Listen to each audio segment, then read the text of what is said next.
असेल तर या ठिकाणी शिवनेरी किल्ला आहे, छत्रपती शिवाजी महाराजांची जन्मभूमी आहे या ठिकाणी।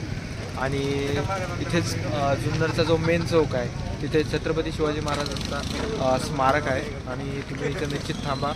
आणि याच ठिकाणावर तुम्हाला म्हणजे हडसर किल्ला किंवा काळू वॉटरफॉल किंवा माळशेज घाट असे भरपूर ठिकाणी जाण्यासाठी जुन्नरमधूनच जावं लागते। सो स्पेसिफिकली जर इथे आलात तर स्मारक वगैरे बघूनच जा, दर्शन घेऊन समोरचा प्रवास करा।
तुम्ही माळशेज घाट निश्चितच विजिट केला पाहिजे, कारण पूर्ण विजिबल हा माळशेज घाट हिवाळ्याच्या सीझनमध्ये होतो। आणि आज आम्ही भैरवगडला चाललो आहे, सो या रूटमध्येच माळशेज घाट पडलेला आहे आम्हाला। आणि तुम्ही माळशेज घाटचा व्ह्यू बघू शकता सध्याला।